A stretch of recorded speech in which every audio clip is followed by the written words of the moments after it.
Hey everyone, Leah here. Welcome back to my channel. Thank you so much for clicking on this video. I know this title was a little bit foreign to you guys if you are used to just seeing my skincare content and whatnot, but as someone who's been there and done that and has gone through my entire content creator journey and, you know, having another business built on the side, I think I can bring some clarity and provide some tips and tricks that I gained after making many mistakes as starting my own entrepreneurial journey.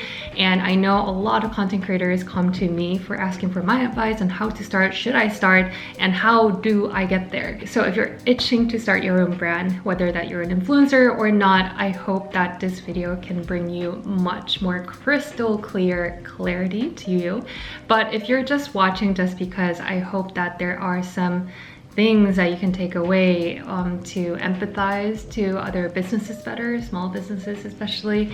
Anyways, I have a full script written down here, so there's a lot for me to go through. So let's just dive in right now. Okay, I lied. Before we get into it, I need to convince you, why should you be listening to me? So I am a content creator. I've been running my YouTube channel for the past 10 years on this platform, and I pivoted my career from 2017 to become an entrepreneur or a CEO who built a business from scratch, from the ground up with no outside money, grew that business, and now we have about a team of 12 people or more.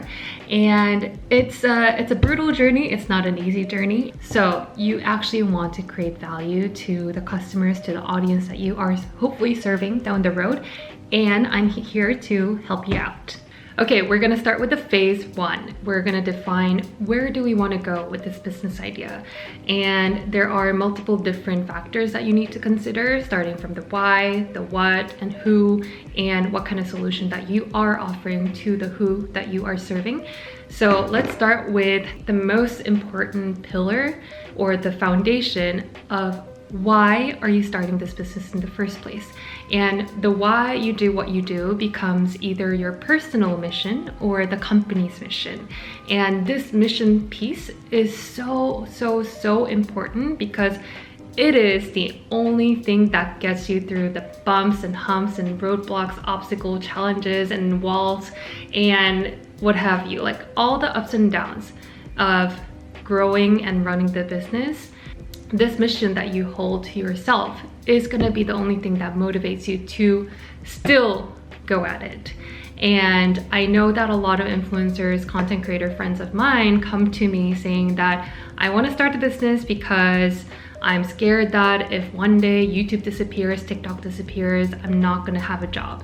And that's a really solid, fair concern, but I'm telling you, if that becomes your only reason why you wanna start a business or let alone a brand, it's gonna be a tough road ahead of you because that extrinsic value, that motivating factor when it's tied to just like making more money, there are far better ways and smarter ways to generate wealth and generate more income by investing, by, I don't know, by being a better, smarter content creator. And to be frank, I made more as a content creator than I make as a startup CEO.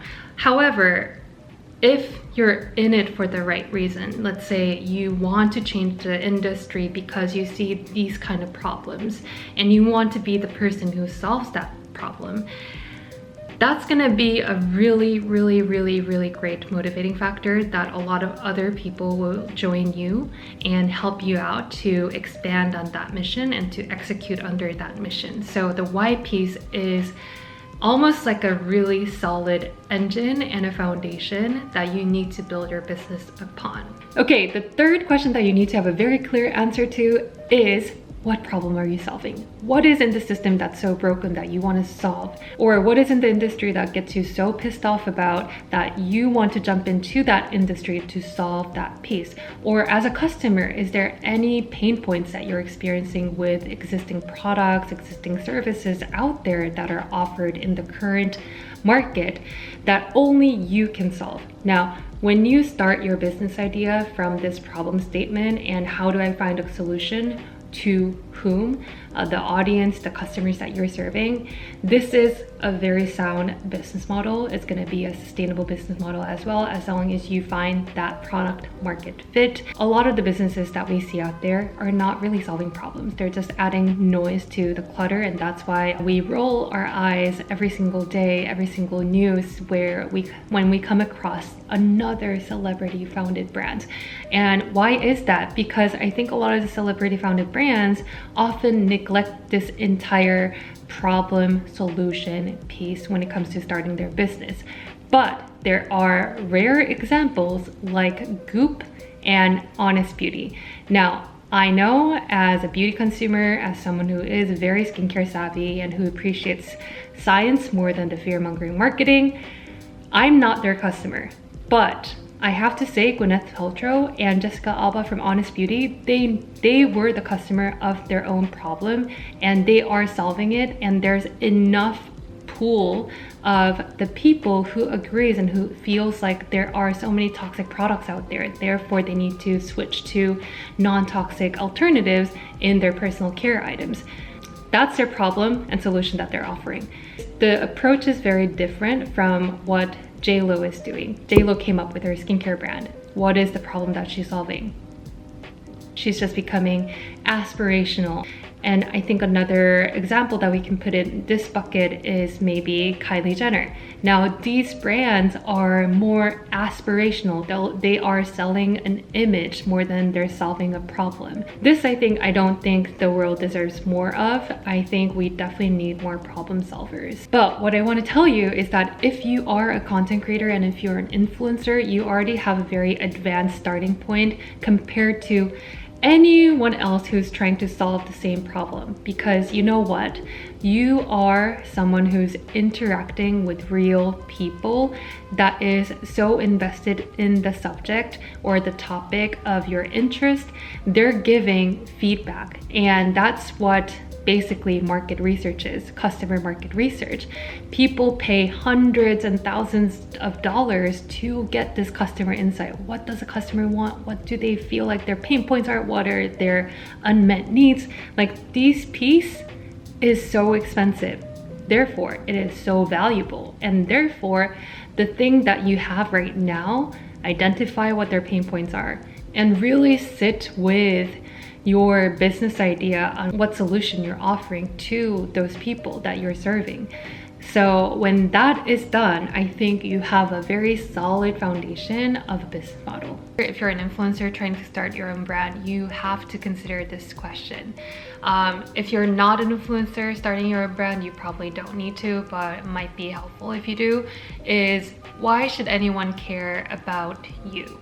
And the sad truth is that for celebrities, public figures, influencers, content creators, or whoever, you are in public eyes. They're gonna judge you far more critically than any other brands out there who have less qualified background than you have.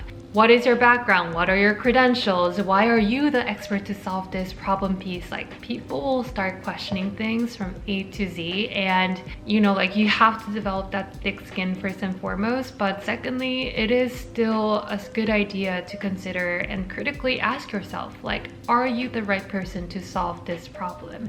And why should it be you? And if you're not the expert, that's fine, because you can work with experts to solve the problem together. You don't need to be the one who's like formulating products or who's like stitching the textile together to make a clothing. Guys, changing backgrounds is actually more tiring than I thought it would be, even though it is in my living room. But here we go. If you answered all the questions that I had for you in phase 1 and you still have the confidence to start this business, welcome to the phase 2. We're gonna talk about how to start. Mainly, there are 3 pieces to consider: people, profits, products.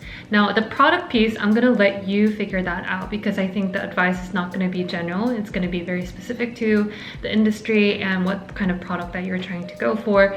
There are a couple of models that you can opt for, whether that you have a co-founder or you go into a brand incubator. And if you are an influencer, you have the choice to just like license your brand name.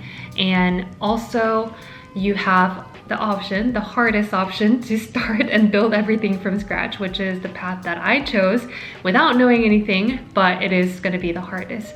So you have to decide what kind of level of contribution, involvement, and control do you want to have in this business. As I said, if you're an influencer, you can just go with the licensing deal.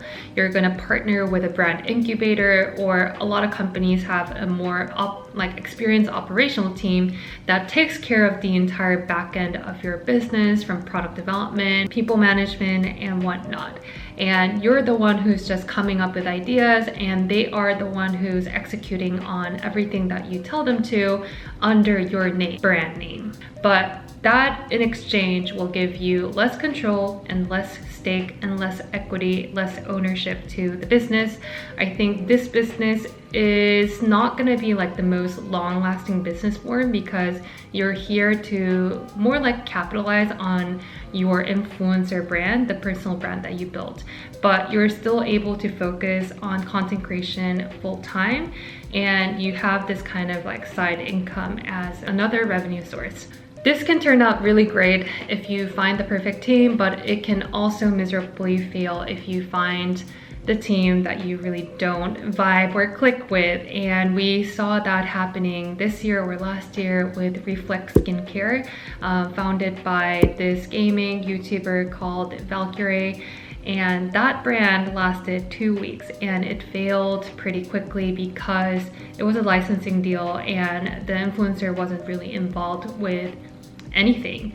So she was going to come up with her own skincare line, but she didn't really have a lot of say or control over what she needs to do in order to create all these products to solve customers' pain points.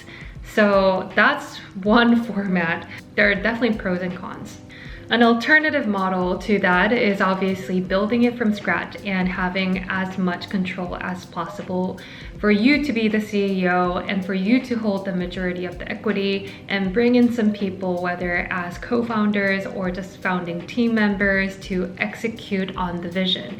Now, this path is going to be harder, I'm not gonna lie. It's gonna compromise your time that you can spend on YouTube or your main social media content platform, because there will be a lot of the mental, physical things that will be required for the business because you're the CEO. Or you can actually hire another CEO and you can be liberated from the business. I think that's what Summer Fridays has done pretty early on.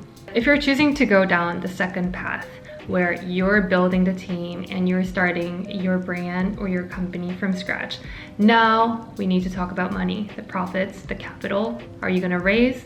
Are you gonna get seed money from outside investors, from angel investors, from your friends and family, or are you gonna put your savings into this business? And I think it is all about how fast you wanna grow.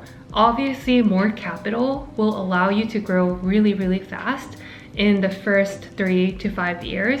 But if you're in it for a longer period of time, like your end goal is not until like 10 years or 20 years down the road, and you want to like gradually grow the business without being pressured by all these investors and shareholders, then you don't want to take outside capital. So really answering what is your exit strategy, what is your end goal, what is your timeline for that if you do have an end goal, or not having an end goal is also fine, and I welcome that, because I think there are many brands who start with a very clear exit strategy, which is another pathway that we can also discuss another time. Basically, keep in mind that taking outside money or taking someone else's money, you are responsible to hear and to report to them, and you sometimes have to listen to them, and sometimes there are things that you might not agree on as a founder, as a CEO, or as an executive, as someone who's running your own business, and you might have that discourse. All right, everyone, I hope you guys enjoyed this very random video and found some helpful tips and information for you to really consider. But I do think this framework will give you a very solid direction of whether you want to start a business or whether you're ready to start a business or not. And if you have any questions, please leave those down in the comments. If you can like this video and share this video with another friend who's kind of considering in a similar stage, that would be also very helpful too.